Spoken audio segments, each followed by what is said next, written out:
une carte mentale pour réviser les signaux lumineux et sonores au collège. En 5e, on a parlé de sources de lumière.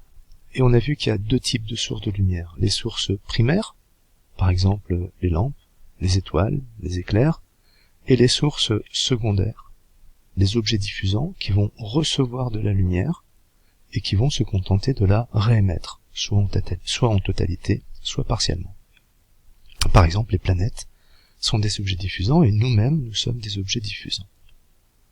La propagation de la lumière, qu'elle se fasse dans un milieu transparent ou dans le vide, est rectiligne, c'est-à-dire qu'elle se fait selon une droite.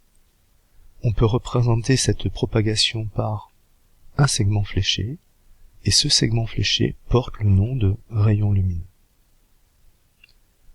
Le son se comporte un peu comme la lumière, dans le sens où il se propage dans un milieu gazeux, liquide ou solide de façon rectiligne, mais, à la différence de la lumière, il ne se propage pas dans le vide. On dit que le son est une onde mécanique, elle a besoin d'un milieu pour se propager, alors que c'est pas le cas de la lumière. Par contre, pour le son, comme pour la lumière, il y a des sources primaires, des objets diffusants. En 4e, on va parler de fréquence. La fréquence, son symbole c'est F majuscule, eh bien c'est le nombre de vibrations par seconde. Son unité c'est le Hertz, symbole H majuscule Z. Par exemple, eh bien 10 Hertz, ça signifie qu'on a 10 vibrations par seconde. Pour le son, par exemple, l'oreille humaine entend les sons qui sont compris entre 20 Hz et 20 000 Hz. En deçà, il s'agit d'infrasons que nous ne sommes pas capables d'entendre, et au-delà de 20 000 Hz, il s'agit d'ultrasons que nous n'entendons pas non plus. Ces grandeurs 20 Hz et 20 000 Hz ne sont pas à connaître par cœur. Plus la fréquence est grande, plus le son est aigu. Les sons très graves ont une fréquence de quelques dizaines de Hertz, les sons très aigus ont une fréquence de 10 000, 15 000, 20 000 Hertz.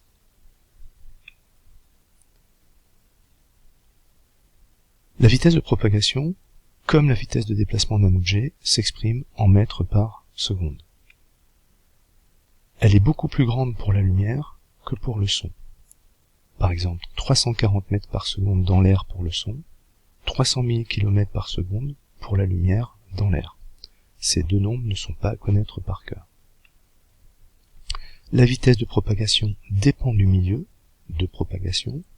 Par exemple, eh bien, le son se déplace beaucoup plus vite dans l'eau qu'il ne se déplace dans l'air. Pour calculer la vitesse de propagation, on prend la distance parcourue et on divise par la durée du parcours, exactement comme pour la vitesse de déplacement d'un objet. Et donc, si la vitesse c'est la distance que divise le temps, la distance c'est la vitesse que multiplie le temps. En 3e, on va parler de l'année-lumière, ou année de lumière. Son symbole c'est AL. Eh bien, comme son nom ne l'indique pas, il ne s'agit pas du tout d'un temps. C'est pas une durée, c'est une distance. Et cette année-lumière, c'est la distance qui est parcourue par la lumière dans le vide en une année.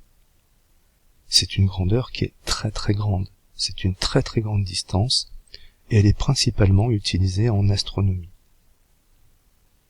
Et en astronomie, plus un objet est éloigné, plus sa distance en années-lumière est grande, plus l'objet qu'on voit, on le voit tôt dans l'histoire de l'univers.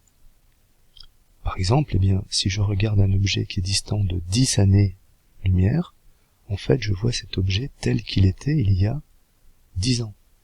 Si je regarde un objet qui est à 1000 années-lumière, en fait, je le vois tel qu'il était il y a 1000 ans. Et donc, plus je vois loin, plus je vois tôt.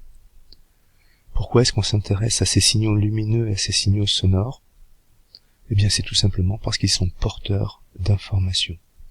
Et l'homme utilise donc les ondes lumineuses ou sonores pour transmettre ou recevoir de l'information. Merci de votre attention.